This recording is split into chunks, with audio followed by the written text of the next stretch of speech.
खतियानी की बात करेगा वही झारखंड पर राज करेगा। मैं कहता हूं बोलिए, जो खतियानी की करेगा, जो तो लगभग 60 लाख का हमको आवेदन प्राप्त हुआ। जब इतना आवेदन जब हमको पता चला कि इन शिविरों के माध्यम से हमें प्राप्त हुआ है, तो हम सोचने लग गए कि आखिर 20 सालों में इस राज्य में क्या हुआ।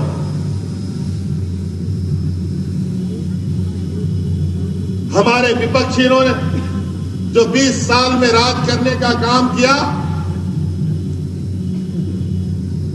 और 20 साल जो इन लोगों ने कुर्सी में बैठकर आखिर इन लोगों ने क्या किया।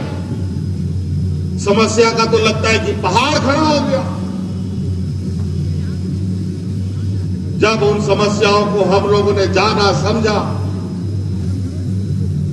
और उसके आधार पर हम लोगों ने लगातार आपकी समस्याओं को दूर करने का निर्णय लेना शुरू किया। और जब उन निर्णयों के साथ आज हम धरातल पे जा रहे हैं, तो हमारे विपक्षियों को पेट में दर्द होने लग गया।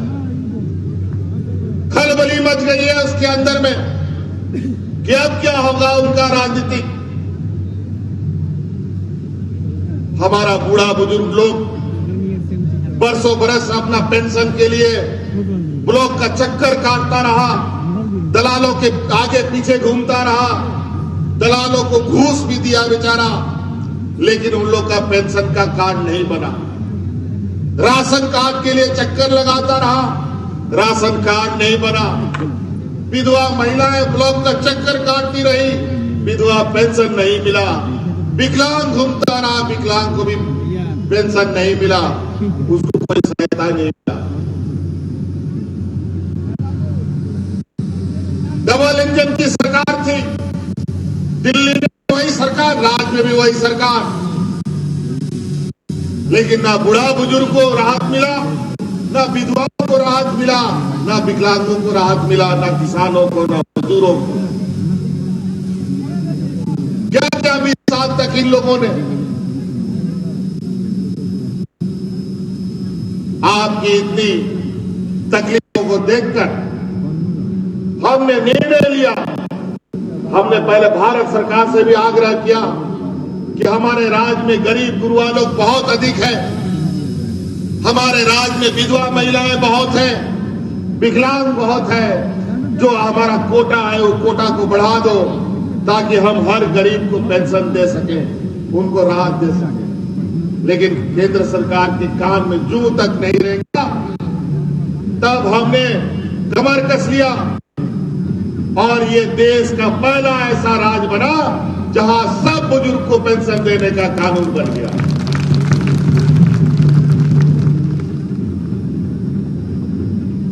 ये देश का पहला ये राज्य है जहां हर बुजुर्ग को, हर विधवा महिला को, हर विकलांग को और हर एकल महिलाओं को पेंशन देने का हम लोगों ने कानून बना दिया।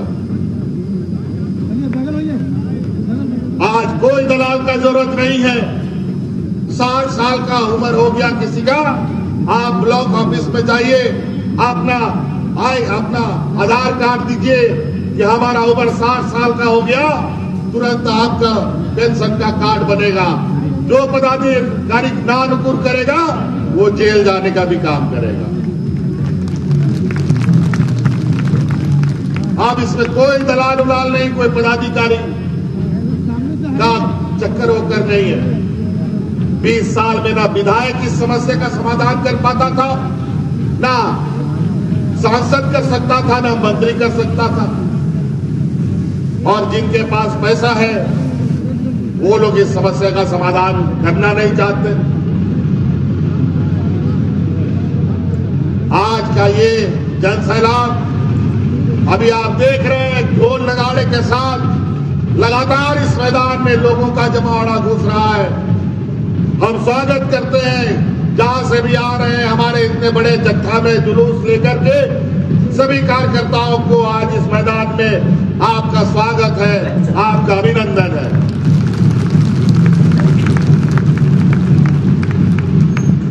और आज उत्साह देखिए, जो 20 सालों तक इस राज्य के लोगों को जो जख्म भारतीय जनता पार्टी हमारे विपक्षियों ने दिया है, आपका जो हक अधिकार लूटने का इन लोगों ने काम किया है, आज उन सब का एक एक पाई पाई का हिसाब लेने का समय है। और आज वही काम हम कर रहे हैं। और जो इस काम को देखकर वो तरह तरह के षड्यंत्र रचने पे लगे।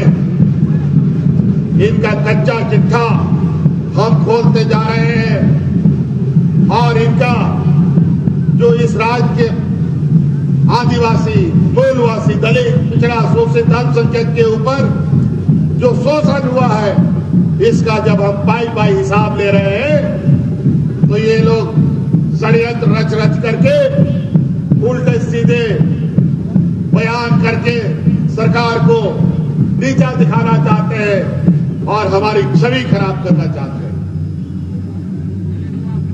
आज इन लोगों ने 20 सालों में जो किया वो किसी से छुपा नहीं है। ये डबल इंजन की सरकार है, जहां लोग राशन कार्ड हाथ में लेकर के भाग भाग करके लोग मर गया। और यही ये झारखंड है जहां कोरोना जैसा महामारी आया, जहां हाट बाजार, दुकान, काम धाम सब बंद, रेजा कूली सब बंद, सबको घर में ताला लगा करके रहना पड़ा। मजदूरों के लिए ऐसी चुनौती एक आपदा से कम नहीं होता। मजदूर बेचारा रोज नहीं कमाएगा तो चूल्हा भी नहीं जलता है। और कोरोना ने ऐसा हालत कर दिया कि अगर वो मजदूर घर में रहता है तो भूखा मरता है, घर के बाहर जाता है तो बीमारी से मरेगा। लेकिन ऐसे विपत्ति में भी इस राज्य में हमने अपने यहाँ की महिला दीदियों का साथ लेते हुए पंचायत पंचायत, गांव गांव में मुफ्त भोजन खिला करके उन मजदूरों को जिंदा रखने का काम किया।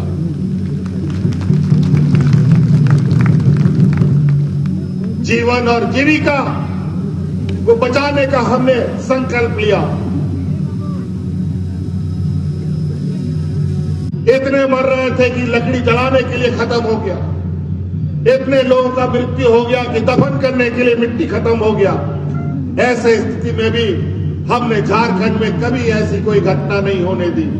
सबको सुरक्षित रखा और सबके सहयोग से हम लोग इस कोरोना का जंग को भी हम लोगों ने जीता। लेकिन इन बेईमानों ने जब आम दिन था उस समय लोगों को भूखा मरने पर मजबूर कर दिया। इस राज्य से लोगों को कई ऐसी चीजें आज हमारे निर्णय के लिए जो ये हमें कोसते हैं, हमें नीचा दिखाने की कोशिश कर रहे हैं, हम अपने निर्णयों को लेकर आज आप लोग के बीच में आए और हमने सोचा कि ये राज्य एक आंदोलन का उपज है और हम एक आंदोलनकारी के खून के रूप में यहां पर आपके सामने खड़े हैं। क्या हमारा निर्णय गलत है? हमने सोचा चलो तो अपने शहीदों से थोड़ा आशीर्वाद ले लें। चलते हैं हम अपने किसानों से आशीर्वाद लेते हैं, चलते हैं अपने हम मजदूरों से आशीर्वाद लेते हैं। क्या इस राज्य में सभी बुजुर्गों को पेंशन देना मेरा क्या गुनाह है?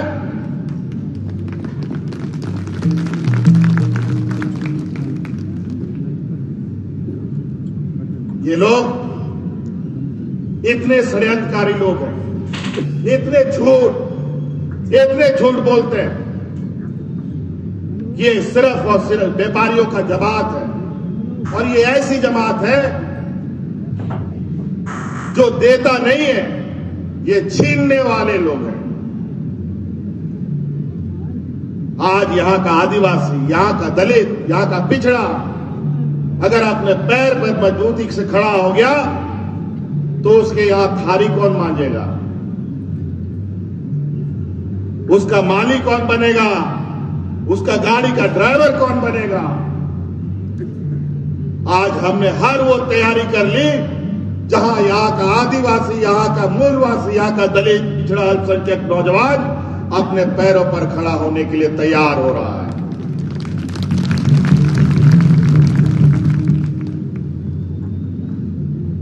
ये लोग सिर्फ राज करने जानते हैं, शोषण करना जानते हैं और शोषण के बदौलत अपना जेब भरने का काम उनको आता है।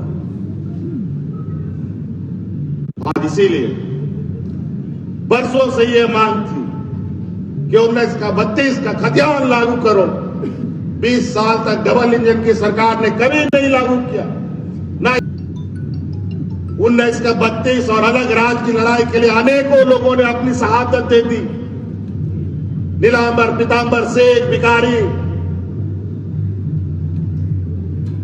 हमारे भगवान बिरसा मुंडा, सिद्धू कान्हू, चांद भैरव, अनेक ऐसे वीर सपूत गिनने से भी नहीं खत्म होंगे। इतने लोगों ने यहाँ के मूलवासी आदिवासियों की सुरक्षा के लिए अपने को सूली पे चढ़ा दिया, अपने बाल बच्चों की परवाह न कर अपने को निछावर कर दिया इस राज के लिए। तो हमने भी कसम खाया कि हर हाल में 1932 का खतियान लागू किया जाएगा और कानून भी बना दिया।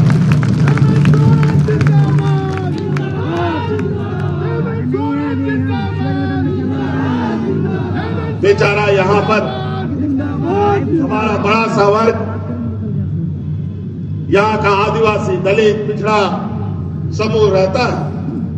यहां पर ओबीसी का लोग बड़े संख्या में रहते हैं। जब अलग राज बना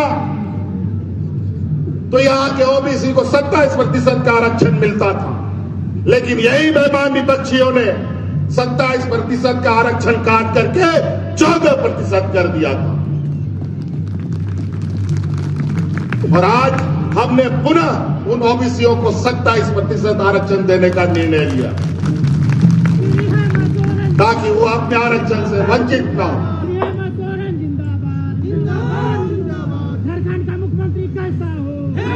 और बोलते हैं सबका साथ और सबका विकास। ये विकास नहीं, विनाश का काम करते हैं। आज 20 साल में किसी खेत में पानी नहीं दे पाए। खेत का तो छोड़िए, साफ पानी पीने के लिए इन लोगों को नहीं मिला। अभी हम लोगों जब सरकार बनाए, कोरोना हमारे साथ साथ आ गया। 2 साल घर के अंदर ताला बंद रहे। 1 साल का तो ये काम है। 1 साल में हम लोगों ने इतनी गाड़ी लकीर खींच दी है इनके ऊपर, ये इतनी भारी है कि इनको 7 जन्म लेना पड़ेगा उसको पाटने तक, उस तक पहुंचने की।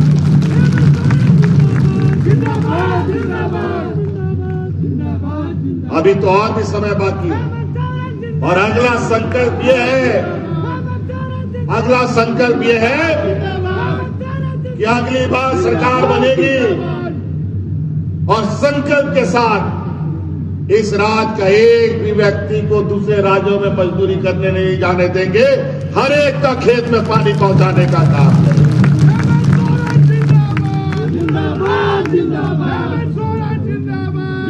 अभी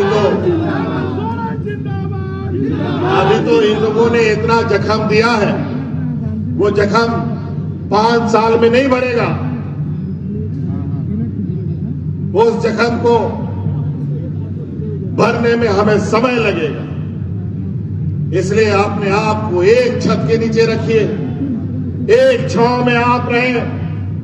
ये लोग हिंदू मुस्लिम के नाम पर, सिख ईसाई के नाम पर, आदिवासी गैर आदिवासी के नाम पर, अगड़ा पिछड़ा के नाम पर हम लोगों को लड़वा करके अपनी राजनीतिक रोटी सेकता है। हम लोग एक साथ रहने वाले लोग हैं और एक साथ मिल बांट कर खाने वाले लोग हैं, एक थाली में खाने वाले लोग हैं। लेकिन ये लोग हमारा निवाला छीनने वाला लोग हैं। इसलिए इनको हमें आने वाला समय इसी तरीके से, हम लोग भी राज अलग करने की लड़ाई में हमारे पूर्वज आदरणीय दिसोम गुरु जी और अनेक सपूत कैसे लेंगे झारखंड, लड़के लेंगे झारखंड, यही नारा लगाता था। सरकार कैसे चलेगा, राज कैसे होगा, इस पर चिंता ही नहीं। और नतीजा ये हुआ, राज तो मिल गया, लेकिन राज का सत्ता ऐसे लोगों के हाथ में चला गया जो राज अलग करने का घोर विरोधी लोग था। और अभी बोलता है कि हमारे प्रधानमंत्री अटल बिहारी वाजपेयी जी ने राज अलग करके दिया। अरे वाह, गजब है। क्या भारतीय जनता पार्टी का एक हो आदमी अलग राज का एक भी लाठी खाया हो तो नाम गिना करके दिखा दे, और झारखंड के मोर्चा अनगिनत शहीदों का नाम गिना सकता है कि इस राज के लिए कुर्बान हुआ।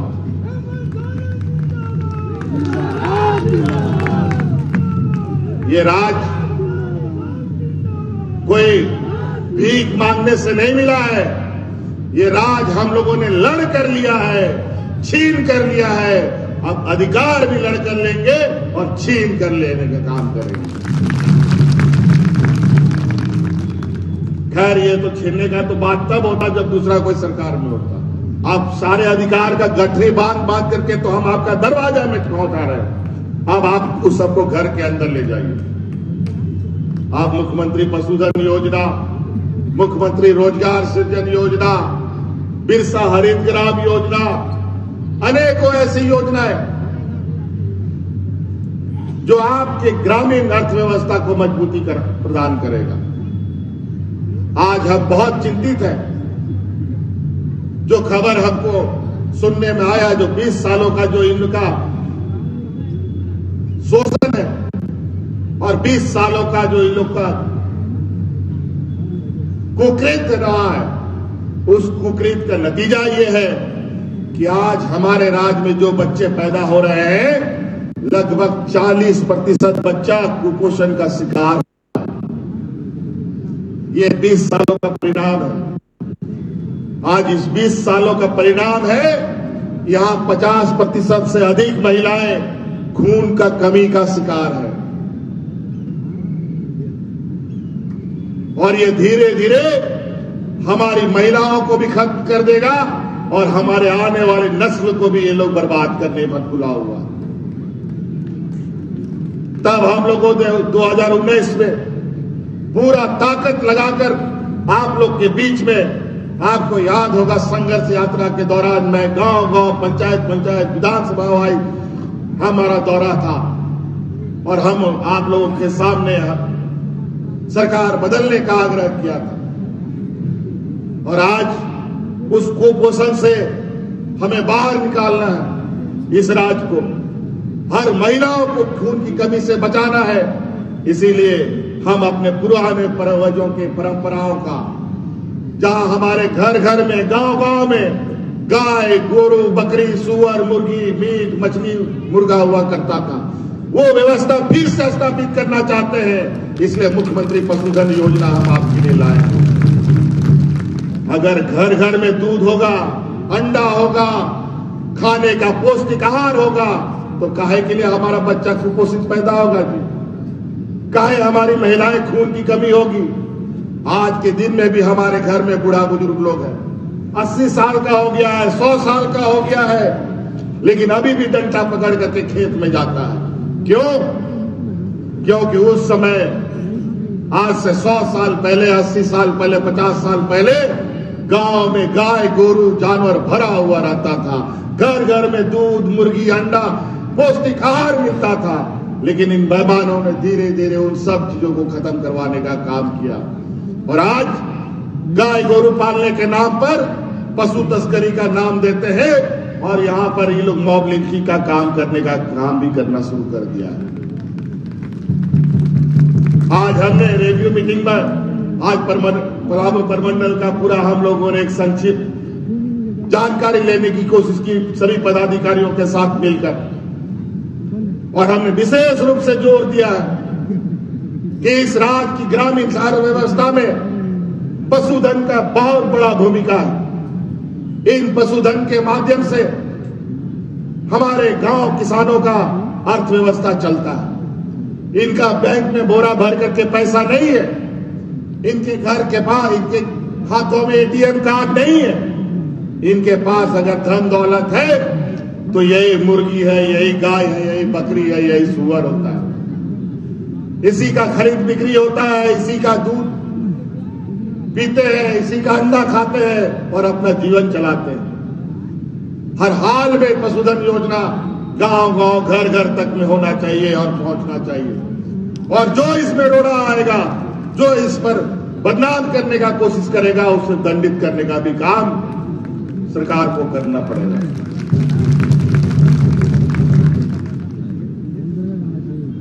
कई ऐसी चीजें हमारे पढ़े लिखे नौजवान जो बेरोजगार घूम रहे हैं, या नहीं पढ़े लिखे नौजवान भी, चाहे लड़का हो लड़की हो, आप स्वरोजगार के लिए भी आगे बढ़ सकते हैं। मुख्यमंत्री रोजगार सृजन योजना के माध्यम से आपके लिए हमने दरवाजा खोल रखा है सरकार का। आपको राशन दुकान चलाना है, आपको कपड़ा दुकान चलाना है, आपको होटल चलाना है, आपको ब्यूटी पार्लर चलाना है, आपको सिलाई मशीन का दुकान चलाना है, या कोई भी व्यापार करना है, आप सरकार को आवेदन दीजिए। आपको सरकार उस दुकान को चलाने के लिए पैसा उपलब्ध कराने का काम करेगा। आप 5 लाख का लोन लीजिए, आप 10 लाख का लीजिए, 20 लाख का लीजिए, 25 लाख का लीजिए, जैसा काम करना चाहते हैं। खेती बाड़ी करना चाहते हैं, मुर्गी पालन करना चाहते हैं, बकरी पालन करना चाहते हैं, बड़े पैमाने में करना चाहते हैं, करोड़ों रुपया में भी आप मुर्गी पालन करना चाहते हैं, उसके लिए भी सरकार आपको मदद करने के लिए तैयार खड़ी है।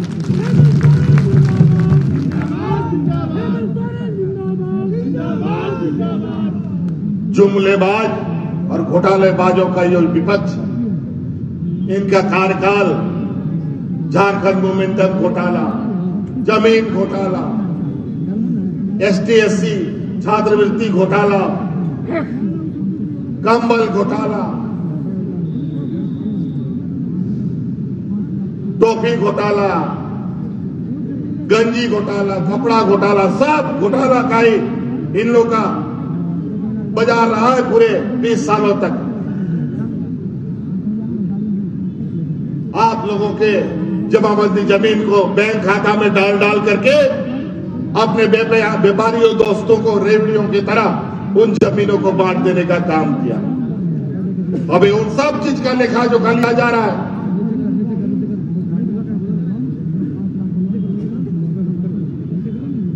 कई ऐसी चीजें हैं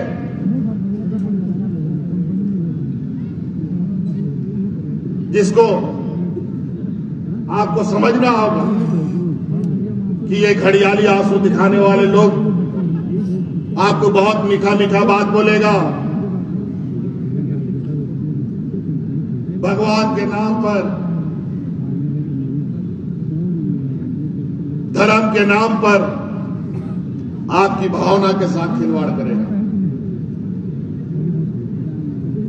हम भगवान भी पूछते हैं, भगवान पर भी आस्था रखते हैं, लेकिन ये राजनीतिक ये में, इस लोकतंत्र में आपके पास इतनी बड़ी ताकत है कि आप किसी भी बड़े से बड़े नेता को, चाहे वो मुख्यमंत्री हो, चाहे वो प्रधानमंत्री हो, इसको आप कुर्सी से उतार फेंक सकते हैं और कुर्सी में बैठा भी सकते हैं।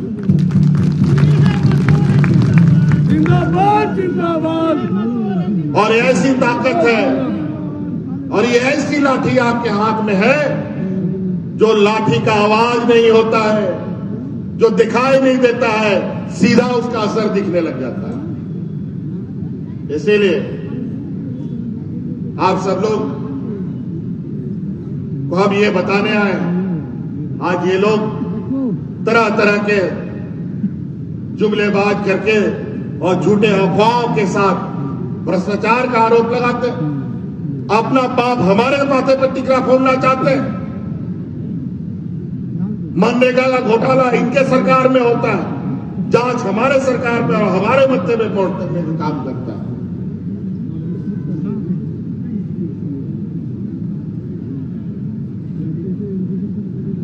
और आपने किसी भी भाजपाइयों को ये ना पूछते हैं ना सवाल करते हैं, कोई बात नहीं, सरकार है तो सवाल का जवाब हमको देने का जिम्मा है, तो हम जरूर देंगे। और आंख से आंख मिला करके देखें। यही हमारी ताकत है।